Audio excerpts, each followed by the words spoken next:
नमस्कार प्यारे साथियों, आप सभी जानते हैं मध्य प्रदेश पटवारी का जो एग्ज़ाम है इसका सिलेबस चेंज हो गया है।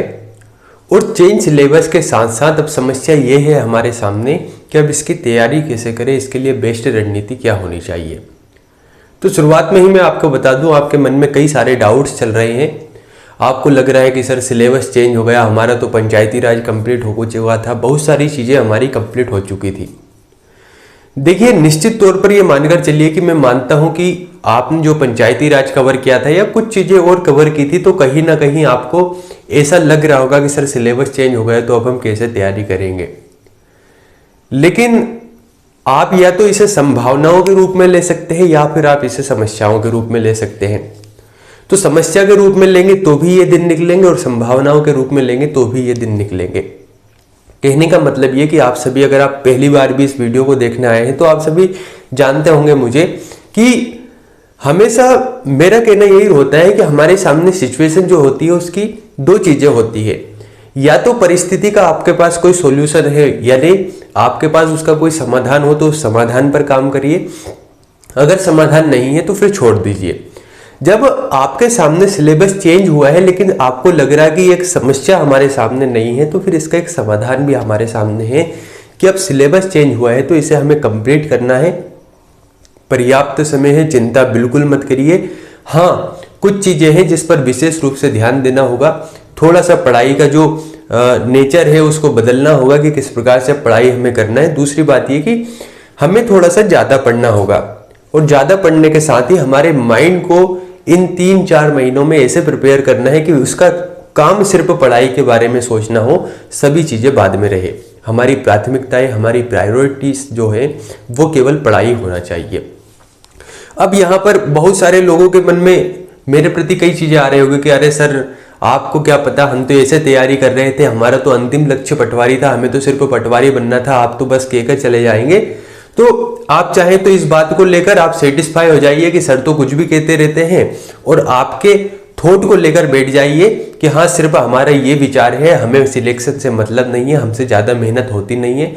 या फिर दूसरे प्रकार के जो विद्यार्थी जो मुझे बहुत सही लगते हैं और जिन्हें के लिए मैं अवश्य ये जो वीडियो से ये बनाता रहता हूँ, उनके मार्गदर्शन के लिए, उन्हें पढ़ाने के लिए, वो विद्यार्थी ऐसे हैं जो कहेंगे कि नहीं सर, समस्या अगर हमारे सामने है तो समाधान भी है, और समाधान है तो हम उस समाधान की ओर दौड़ेंगे, हम उस समस्या पर ध्यान न देकर उसके समाधान की ओर कार्य करेंगे। तो मैं क्या कहने वाला हूं, थोड़ा सा उसके ऊपर डिटेल में हम चर्चा करेंगे। अगर सही मार्गदर्शन मिल जाए तो रणनीति सही अगर हम बना लेते हैं और उसके हिसाब से मेहनत करें तो कहीं ना कहीं परिणाम अच्छे आ जाते हैं। देखिए, पहले आप 1638 पोस्ट की जब सुने थे तब भी आप खुद को सेटिस्फाई मान रहे थे, अरे सर ठीक है, अब 1638 है, ठीक है, करेंगे तैयारी। तो ये मानकर चलिए अब तो पोस्टें भी ज्यादा बढ़कर आई है, तो फिर आपको चिंता तो करना नहीं है।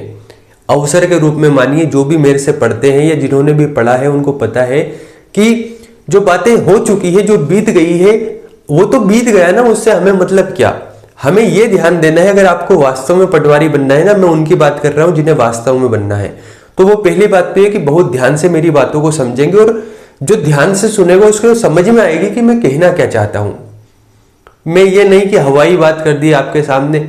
सबको पता है कि सिलेबस चेंज हुआ तो केवल आपके लिए थोड़ा ना चेंज हुआ है, सबके लिए हुआ है। जब सबके लिए हुआ है तो हम ऐसी रणनीति बनाए, हम ऐसी कारगर रणनीति बनाए कि हमारा सिलेक्शन हो जाए। बिल्कुल चिंता नहीं करना है, आपके एक एक डाउट के साथ में हूं, और आपके जितने भी डाउट हो सकते हैं आपको कमेंट करना है।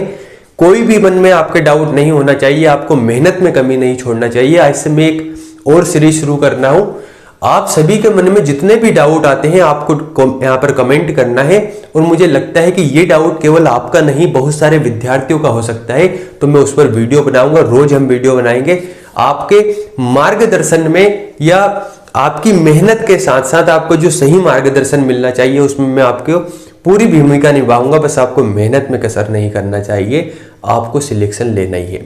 तो चलिए थोड़ा सा बात कर लेते हैं। वैसे आपने सिलेबस देख लिया होगा, पटवारी का सिलेबस चेंज हो चुका है, और अगर मैं कहूँ थोड़ा बहुत चेंज हो चुका है तो ये कहीं ना कहीं गलत होगा, बहुत कुछ इसमें चेंजेस हो गया है। पहली बात तो ये चेंजेस ये हुआ कि जहां पर पहले 100 प्रश्न बनते थे, नंबर ऑफ क्वेश्चंस की अगर हम बात करें 100 प्रश्न आते थे, तो वहीं पर इन प्रश्नों की संख्या हो गई है 200। तो अभी तमाम प्रकार के आपके सामने प्रश्न होंगे कि सर कट ऑफ कितना जाएगा, सभी चीज़ों के ऊपर डिटेल में बात करेंगे। पहले सिलेबस को देखते हैं।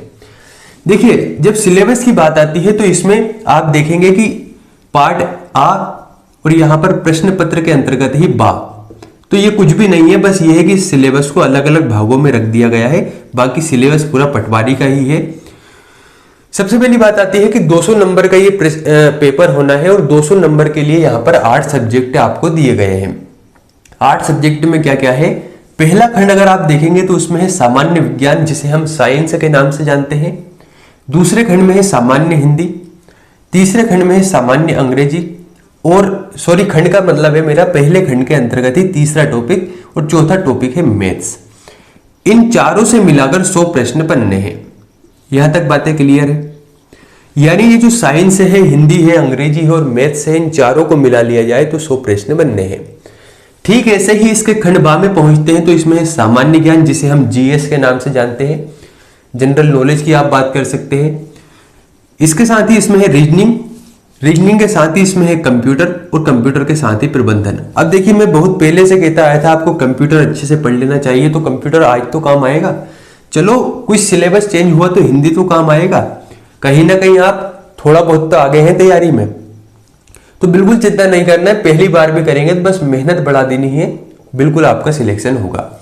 तो इन चारों टॉपिक से भी 100 प्रश्न बनने हैं। कहने का मतलब ये है कि ये जो दोनों खंड है आ और बा, ये दोनों ही पटवारी के अंतर्गत आएंगे, और ये सभी सब्जेक्ट से प्रश्न बनने हैं, और टोटल प्रश्न बनने हैं 200। तो हमने सिलेबस क्या देखा कि इसमें 8 टॉपिक हो गए हैं, 8 सब्जेक्ट हो गए हैं।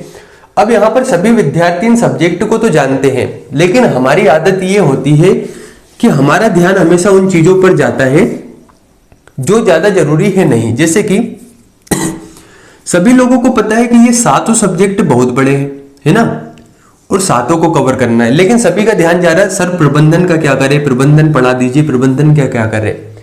आपने अक्सर देखा होगा बचपन में या अभी भी हम बात करें तो जब हमारा कोई दांत टूटता है तो हमारी जीभ सबसे ज्यादा उसी जगह जाती है जो वाला दांत टूटा होता है, जबकि कोई जरूरत नहीं है वहां ले जाने की। तो देखिए, 7 सब्जेक्ट को तो पहले कवर कीजिए, प्रबंधन के लिए भी कुछ ना कुछ तो मिलेगा। लेकिन मैं आपकी जानकारी के लिए बता दूं कि प्रबंधन कोई नया सब्जेक्ट नहीं है, पहले भी ये एग्जाम में आया हुआ है, और इसके लिए आपको मार्केट में बुक मिलेगी। आप इससे अभी तक परिचित नहीं है, इसलिए आपको ये लग रहा है कि ये प्रबंधन क्या है, मैनेजमेंट कौन सा सब्जेक्ट है, सामान्य प्रबंधन क्या है। तो मार्केट में इसकी बुक मिल जाएगी, जितनी पंचायती राज की बुक आती है इतनी ही बड़ी बुक मिलेगी। बिल्कुल तनाव नहीं लेना है, मेहनत पर ध्यान देना है, सिलेक्शन हो जाएगा। तो देखिए, सबसे पहले थोड़ा सा हम समझने की प्रयास करेंगे। हमने पहले तो देख लिया इसका सिलेबस क्या है। अब बात ये आती है कि सर इसकी रणनीति क्या होनी चाहिए, इसकी तैयारी कैसे करें। तो आपको सबसे पहले तो ये करना है, आपको ये देखना है कि आपके इसमें से इंटरेस्टेड सब्जेक्ट कौन से है जिसमें आपको सबसे ज्यादा रुचि हो, और दूसरा ये देखना है कि उसमें नंबर कितने लाए जा सकते हैं। जैसे कि अगर आप कहेंगे सर मेरा इंटरेस्ट तो सामान्य ज्ञान में है, यानी जनरल नॉलेज, जनरल जीके की बात करें या जीएस में मेरा बहुत ज्यादा इंटरेस्ट है, लेकिन मेरे प्यारे साथियों, जब आप जीके की बात करते हैं तो जीके को जब आप पढ़ते हैं, जीएस को जब आप पढ़ते हैं, तो उसमें 25 प्रश्न अगर बनने हैं तो 25 में से 25 लाना बहुत बड़ा टफ टास्क है।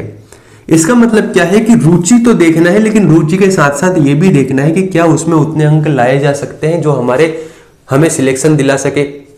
क्योंकि हमारे सामने अभी जो फोकस्ड समय है, हमारे सामने ये जो 3-4 महीने हैं, इसमें हमें इतनी ताबड़तोड़ मेहनत करनी है, इतनी मेहनत करनी है कि हमें लगना चाहिए, हमारी अंतरात्मा गवाह दे देनी चाहिए।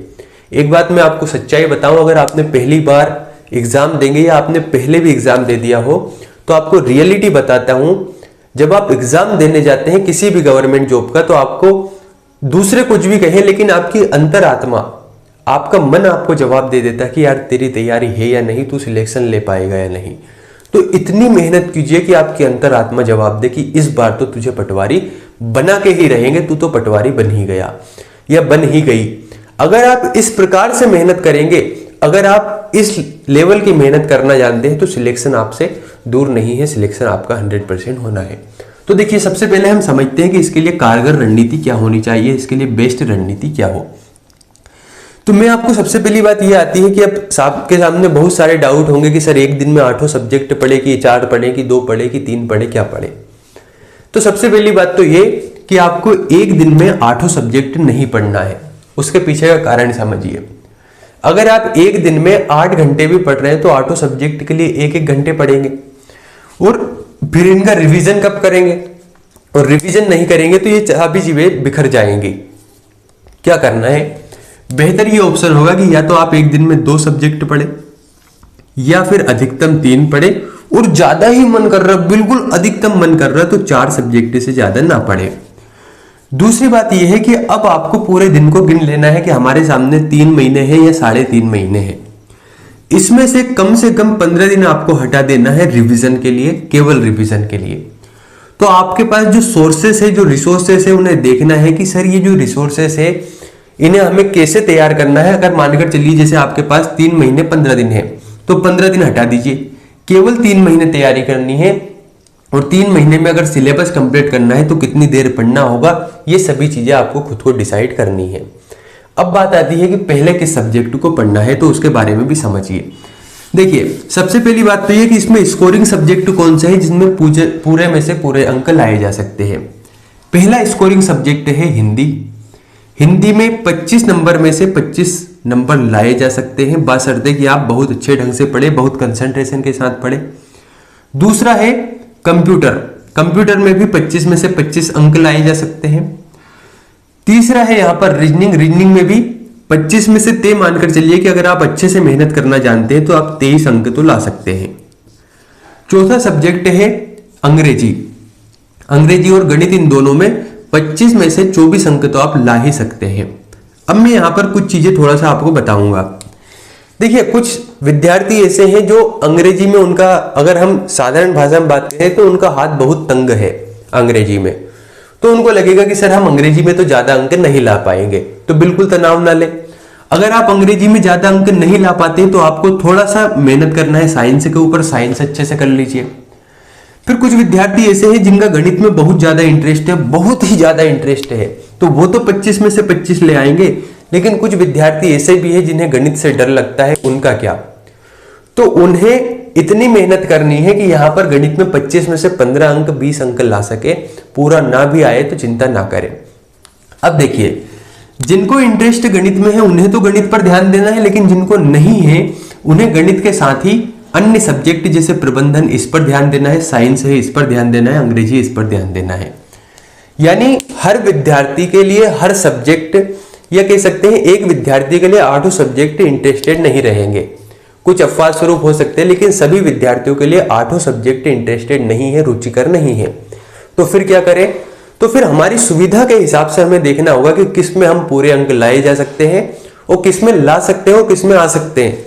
दोनों में बहुत फर्क है। पहली बात यह कि किस में आ सकते हैं। सामान्य ज्ञान में अगर आप उलझे या अन्य सब्जेक्ट में उलझे तो उलझ कर रह जाएंगे। पता चल रहा है कि आप तैयारी करते करते पूरे 3 महीने निकल गए, सामान्य ज्ञान पूरा नहीं हुआ और फिर भी 25 में से 15 अंक आ रहे। और उससे बेहतर है हिंदी पर अच्छी कमांड कर ली, रीजनिंग पर अच्छी कमांड कर ली, इंग्लिश पर अच्छी कमांड कर ली, तो अंक आ सकते हैं। तो अंतिम रूप से क्या सजेशन दूंगा मैं कि आपको 15 से 20 दिन या 25 दिन रिवीजन के लिए निकालने हैं लास्ट के। उसके पहले देखना है कि सिलेबस कैसे कवर करना है, और उतने टाइम में सिलेबस कवर होना चाहिए, चाहे कितनी ही मेहनत करनी पड़े। अब आपके बहुत सारे डाउट आ सकते हैं, जैसे कि एक डाउट हो सकता है कि सर मिनिमम कितने घंटे पढ़ना होगा। दूसरी बात, सर अब नोट्स बनाए या ना बनाए। तीसरी बात, सर कट ऑफ कितना जाएगा। और भी बहुत सारे डाउट आ सकते हैं कि हमें कोचिंग करनी चाहिए या नहीं, टेस्ट सीरीज देना चाहिए या नहीं। जो भी आपके मन में डाउट हो, एक मैं सफल विद्यार्थी की मैं सबसे बड़ी बात बताता हूं, सफल विद्यार्थी कभी भी संकोच नहीं करता। जैसे क्लासेस में जब भी कुछ डाउट आता है तो पूछ लिया जाता है। अब चूंकि ऑफलाइन तो आप मुझसे नहीं मिल रहे हैं, तो ऑनलाइन के लिए आपके लिए ये सुविधा है कि आपको कमेंट करके बताना है आपका सबसे बड़ा डाउट क्या है।